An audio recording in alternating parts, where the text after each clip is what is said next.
कायद आजम 2 घंटे तक तपती गर्मी में एक खराब एम्बुलेंस के अंदर रहे। ये क्या माजरा है? कायद आजम के आखिरी अल्फाज क्या थे? क्या कायद आजम की मौत के पीछे कोई साजिश थी? ऐसे ही कुछ हैरान को नकाई हम आपको आज की इस वीडियो के अंदर बताएंगे, तो वीडियो को आखिर तक जरूर देखिएगा। दोस्तों, कायद आजम क़याम पाकिस्तान के बाद पेशावर के जलसे में मौजूद थे। इस वक्त तक कायद आजम की सेहत काफी खराब हो चुकी थी। ऊपर से वो जलसा खुली जगह पर था और हुआ कुछ यूं कि वहाँ बारिश हो गई। अब लोग कायद आजम से इतना प्यार करते थे कि उनकी एक झलक देखने के लिए वहाँ तेज बारिश में भी खड़े रहे। और जब कायद आजम ने अपनी अवाम का जज्बा मोहब्बत देखा तो उन्होंने भी सब्र ना किया और वो अपनी अवाम के आगे बारिश में खिताब करने लगे। दोस्तों, इस जगह पर कायद आजम की प्यारी बहन फातिमा जीना भी मौजूद थी। वो बार बार कायद आजम को कह रही थी, आपकी तबीयत खराब है, हम इस तेज बारिश से निकल कर किसी गर्म जगह पर जाते हैं। लेकिन कायद आजम ने अवाम की जज्बा मोहब्बत को देखते हुए वहां से जाने को मना कर दिया। लेकिन हम आपको ये भी बताते चलें कि सामने बैठी हुई अवाम को ये पता ही नहीं था कि कायद आजम बीमार हैं और इसी वजह से वो बारिश कायद आजम के लिए किसी एटम बम से कम ना थी। फिर जब वो जलसा खत्म हुआ तो कायद आजम किसी महफूज जगह पर गए, लेकिन तब तक उनकी तबीयत काफी खराब हो चुकी थी। और दोस्तों, इस बारिश की वजह से कायद कई हफ्तों तक बीमार रहे। इसी वजह से कायद ने डॉक्टर की हिदायत पर चलने का इरादा किया, क्योंकि दोस्तों इससे पहले कायद उन लोगों में शामिल थे जो ये समझते थे कि अगर तंदुरुस्त रहना है तो डॉक्टरों से दूर रहा जाए।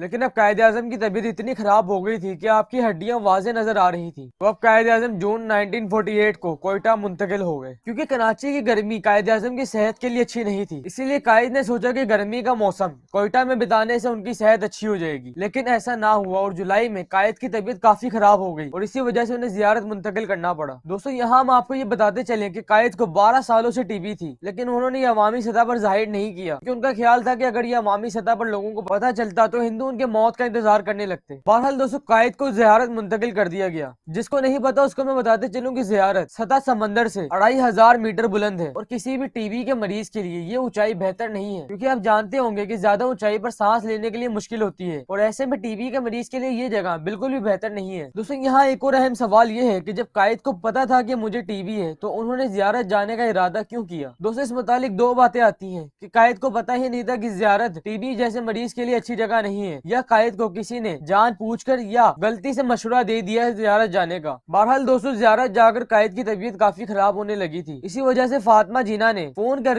डॉक्टर कर्नल इलाही बख्श को जियारत भेजने का कहा। तो हुकूमत ने फौरी तौर पर डॉक्टर को जियारत भेज दिया था और फिर डॉक्टर इलाही बख्श कायद के आखिरी लम्हात तक उनके साथ रहे और इस दौरान डॉक्टरों ने कायद के इलाज के लिए हुकूमत से जो जो मांगा उन्हें मुहैया किया गया और कायद की तबीयत को जल्द से जल्द बेहतर करने के लिए कोयटा से भी डॉक्टर भेजे गए, जिनकी तादाद 2 थी। और फिर जब डॉक्टरों ने कायद के टेस्ट किए तो वो राज फाश हो गया जो कायद ने लोगों से 12 सालों से छुपा रखा था, क्योंकि रिपोर्ट में डॉक्टरों को पता चल गया था कि कायद को टीबी है। और ये बात जब डॉक्टर इलाही बख्श ने फातिमा जीना और कायद को बताई तो इस पर कायद ने कहा कि मुझे इस बारे में 12 साल पहले से पता है। और कायद ने ये भी कहा कि आपने ये बात फातिमा जीना को तो नहीं बताई। तो इस पर डॉक्टर्स ने कहा कि हमने इस मर्ज के बारे में फातिमा जीना को बता दिया है। तो इस पर कायद ने कहा कि आपने फातिमा जीना को ये बात बताकर गलती की है, क्योंकि बहरहाल फातिमा जीना एक नरम दिल औरत है। क्योंकि दोस्तों, जैसा कि आप जानते हैं कि मैंने भी पहले कहा कि कायद ने इस बीमारी का इजहार 12 साल पहले इसलिए नहीं किया कि अगर वो इस बीमारी का इजहार 12 साल पहले कर देते तो हिंदू उनकी मौत का इंतजार करने लगते। बहरहाल दोस्तों, अब डॉक्टर इलाही बख्श ने 3 माहिर तरीन डॉक्टरों लाहौर से बुलवाए, जिनको फौरी तौर पर जियारत भेज दिया गया था। अब दोस्तों, 4 माहिर तरीन डॉक्टर्स कायद को बचाने के लिए जुट गए थे। लेकिन दोस्तों, फिर एक ऐसा वाकया रुनुमा हुआ जिस वाकये ने कायद को मौत के दहाने पे ला खड़ा किया था, और वो वाकया था लियाकत अली खान और कायद आजम की मुलाकात। लियाकत अली खान 30 जुलाई को कायद आजम से मिलने जियारत आए थे। अब दोस्तों, ये बातें आप सब काम छोड़कर ध्यान से गौर से सुने। हुआ कुछ यूँ था कि काबीना के सेक्रेटरी जनरल और लियाकत अली खान बिना किसी इतला के कायद आजम से जियारत मिलने आए थे। तो इस पर जब कायद को बताया कि ऐसे ऐसे वजीर आजम आपसे मिलने आए हैं, तो इस पर कायद ने अपनी प्यारी बहन फातिमा से कहा, फाती, क्या तुम्हें पता है कि आज ये मुझसे क्यों मिलने आए हैं? वो ये देखना चाहते हैं कि मैं कितना बीमार हूँ और कितने दिन और जीऊंगा। तो इसके बाद कायद आजम ने कहा कि मैं अभी लियाकत अली खान से मिलना चाहूंगा। तो इस पर फातिमा जीना ने कहा कि आप इनसे कल सुबह मिल लिएगा। लेकिन कायद आजम ने कहा कि नहीं, इनको अभी आने दो, ये अपनी आंखों से मेरी हालत को देख लेंगे। अब दोस्तों, कायद आजम और लियाकत अली खान के दरमियान जो मुलाकात हुई वो 1 to 1 हुई, यानी उनके दरमियान कोई और नहीं था। इसी वजह से इस मुलाकात के बारे में किसी को नहीं पता कि इसमें क्या बात हुई है। लेकिन इस मुलाकात के बाद कायद मायूस और थके थके नजर आने लगे थे। लेकिन इसके बिल्कुल बरक्स जब लियाकत अली खान खाने पे बैठे थे तो वो बड़े खुश नजर आ रहे थे या खुश नजर आने की कोशिश कर रहे थे। बहरहाल दोस्तों, कायद की बहन फातिमा ने अपनी किताब माय ब्रदर में वाकया लिखा, लेकिन जब वो किताब पब्लिश होने गई तो शरीफुल मुजाहिद ने वो वाकया मिटा दिया। क्योंकि दोस्तों हैरानगी की बात यह है कि वो किताब कायद आज़म अकेडमी से पब्लिश हुई है और वो अकेडमी शरीफुल मुजाहिद ने ही बनाई थी। दोस्तों यहाँ हम आपको ये बताते चलेंगे शरीफुल मुजाहिद ने कायद आज़म पर एक किताब लिखी थी जिसका नाम कायद आज़म मोहम्मद अली जिना था और इस किताब को सदारती अवार्ड भी मिल चुका है। दोस्तों अब बात करते हैं फातिमा जिना की किताब माय ब्रदर की। आपको ये जान के हैरानगी होगी कि ये किताब फातिमा जिना की वफात के एक अरसे के बाद छापी गई थी। जी हाँ दोस्तों, यानी जिस इंसान ने ये किताब लिखी जब वो पब्लिश हुई तो वो इंसान था ही नहीं उसे पढ़ने के लिए, यानी वो बता ही नहीं सकता था कि जो किताब में लिखा है वो मैंने ही लिखा है। जैसे कि मैंने भी आपको बताया कि शरीफुल मुजाहिद ने माय ब्रदर में से चंद वाकियात को हटा दिया था, क्योंकि दोस्तों शरीफुल मुजाहिद तारीख को आगे पीछे करना, वाकियात को आगे पीछे करना, उसकी जगह अपनी तरफ से कुछ लिख देना, तारीख को बदल देना, इस चीज को बुरा नहीं मानते थे। इस मुतालिक जब अख्तर बलोच ने शरीफुल मुजाहिद से एक इंटरव्यू में पूछा कि आपने फातिमा जिना की किताब माय ब्रदर वैसे क्यों नहीं छापी जैसे वो थी, तो इस पर शरीफुल मुजाहिद का कहना था कि उसमें कुछ ऐसी बातें थी जो नजरिया पाकिस्तान से हटकर थी, तो इसका मैंने कुछ करना था, इसलिए मैंने वो चीज हटा दी जो नजरिया पाकिस्तान से हटकर थी। अख्तर बलोच का कहना है कि शरीफुल मुजाहिद को इस बात पर बिल्कुल भी शर्मिंदगी नहीं थी कि उन्होंने कायद आज़म की प्यारी बहन फातिमा जिना की किताब को सेंसर किया है। लेकिन दोस्तों आपको हम यहाँ ये भी बताते चलेंगे जो हिस्सा फातिमा जिना की किताब माय ब्रदर से शरीफुल मुजाहिद ने हटा दिया था वो हिस्सा कुदरुल्लाह साहब ने अपनी किताब शहाबनामा में नशर कर दिया। दोस्तों वाकया कुछ यूँ था कि गुलाम मोहम्मद जो उस वक्त पाकिस्तान के वजीर खजाना थे, उन्होंने फातिमा जिना को एक तकलीफ दे बात बताई जो कुछ यूँ थी कि पाकिस्तान की पहली सालगिरह पर कायद आज़म ने जो कौम के लिए पैगाम जारी किया था इसको हुकूमत ने ज्यादा से ज्यादा लोगों तक फैलने नहीं दिया और इसकी जगह लियाकत अली खान जो उस वक्त वजीर आजम थे उनके पैगाम को प्रिंट कर ज्यादा से ज्यादा इमारात पर लगाया गया और यहाँ तक के उनके पैगाम को जहाज के जरिए चंद इलाकों पर भी गिराया गया, जबकि ये सिलसिला बानी पाकिस्तान के पैगाम के साथ ना हुआ। ये बात तो वाज़ेह है कि हुकूमत के कुछ कारकुन इस बात से राजी नहीं थे कि ये वाकया अवाम के सामने है, लेकिन बाद में शहाबनामा के जरिए ये राज भी फाश हो गया था। दोस्तों कुदरुल्लाह साहब ने कहीं भी अपनी किताब में ये जिक्र नहीं किया कि शरीफुल मुजाहिद ने फातिमा जिना की किताब माय ब्रदर में से वो वाकयात हटाए हैं, लेकिन शरीफुल मुजाहिद ने अपने इंटरव्यू में हैरानकुन तौर पर कहा कि कुदरुल्लाह साहब ने ही फातिमा जिना की किताब में से वो वाकयात निकालने में बुनियादी किरदार अदा किया है। बहरहाल दोस्तों लियाकत अली खान की जो कायद आज़म से मुलाकात हुई थी उसके बाद कायद आज़म थोड़े परेशान और मायूस जरूर थे, लेकिन बाद में उनकी तबीयत बेहतर होने लगी थी और फिर डॉक्टर ने एक समझदारी वाला काम ये भी किया कि कायद आज़म को जियारत से दोबारा कोयटा मुंतकिल कर दिया। और जैसा कि मैंने कहा था कि जियारत कायद के मर्ज के लिहाज से अच्छी जगह नहीं है, इसी वजह से जब वो कोयटा पहुंचे तो उनकी तबीयत और भी तेजी से अच्छी होने लगी थी। तो इस पर कायद आज़म ने डॉक्टर से कहा कि आपका फैसला अच्छा था कि आप मुझे जियारत से कोयटा ले आए। जियारत में मुझे ऐसा लगता था जैसे मैं कहीं कैद हूँ। दोस्तों कायद की तबीयत इतनी बेहतर हो गई थी कि वो अखबार पढ़ने के साथ साथ अपने दफ्तर के काम भी निपटाने लगे थे और सबसे बढ़कर कायद दिन में एक बार सिंगार भी पीने लगे थे, क्योंकि इसकी इजाजत डॉक्टर ने भी दे दी थी उनकी अच्छी तबीयत को देखते हुए। लेकिन दोस्तों फिर अब एक वाकया रुनुमा हुआ जो कुछ यूँ था कि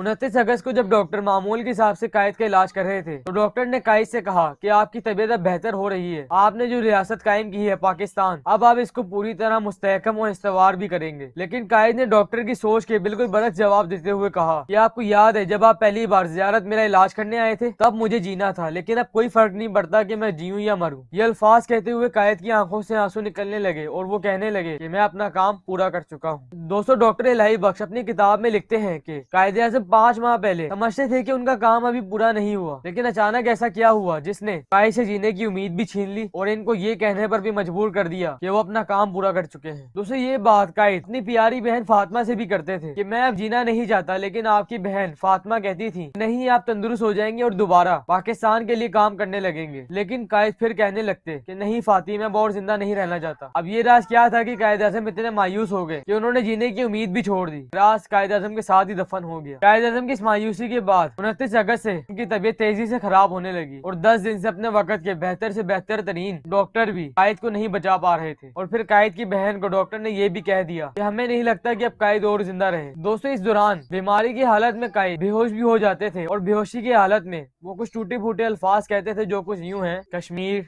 इन्हें फैसला करने का हक दो, आइन मैं इसे जल्द मुकम्मल करूंगा, बहुत जल्द, महाजरीन हर मुमकिन, मदद दो पाकिस्तान, अब दोस्तों कायदे आजम को कोयटा से कराची मुंतकिल करना ही था, क्योंकि वो अपनी जिंदगी के आखिरी लम्हा जी रहे थे। दोस्तों कायद की तबीयत इतनी खराब थी कि उन्हें स्ट्रेचर पर जहाज में मुंतकिल करना पड़ा, और जब कायद को जहाज में मुंतकिल कर दिया तो जहाज के अफराद ने कायद को सल्यूट किया। तो इस पर कायद ने नीम बेहोशी की हालत में सख्त बीमार होने के बावजूद अपने हाथ के इशारे से उन्हें जवाब दिया। दोस्तों फिर जब जहाज कराची की तरफ रवाना हुआ तो बुलंदी पर कायद आजम को सांस लेने में मुश्किल हो रही थी। इस वजह से कायद आजम को ऑक्सीजन सिलेंडर की मदद से ऑक्सीजन दी जा रही थी। फिर दोस्तों कायद आजम जहाज में 2 घंटे का सफर करके कराची के मारीपुर एयरपोर्ट पर लैंड हुए। दोस्तों आपको जान के हैरानगी हो सकती है कि एयरपोर्ट पर कायद आजम को वेलकम करने के लिए कोई भी बड़ा सरकारी ओहदेदार नहीं था, यानी वजीर आजम वगैरह वगैरह। एयरपोर्ट पर सिर्फ गवर्नर हाउस का स्टाफ ही था। इस मुतालिक कहा जाता है कि कायद की आमद का किसी को इल्म ही नहीं था, यानी कायद की आमद को सबसे खुफिया रखा गया था। और इसकी वजह यह बताई जाती है कि अगर कायद की आमद का लोगों को इल्म हो जाता तो एयरपोर्ट पर भीड़ जमा हो जाती और लोग शोर शराबा करने लगते, जो कि कायद के लिए अच्छा नहीं था। बहरहाल दोस्तों फिर कायद के लिए खराब एम्बुलेंस मंगवाई गई, जिसमें उन्होंने गवर्नर हाउस की तरफ सफर करना था। दोस्तों मैं एम्बुलेंस को खराब इसलिए कह रहा हूँ क्योंकि वो एम्बुलेंस आधे रास्ते में ही खराब हो गई थी, जिसकी वजह बताई जाती है कि उसका पेट्रोल खत्म हो गया था। अब दोस्तों इतनी बड़ी नाहेली कि जिसने कायद आजम के लिए एक एम्बुलेंस भेजी, उसने एम्बुलेंस को चेक भी नहीं किया और बस उन्होंने जल्दबाजी में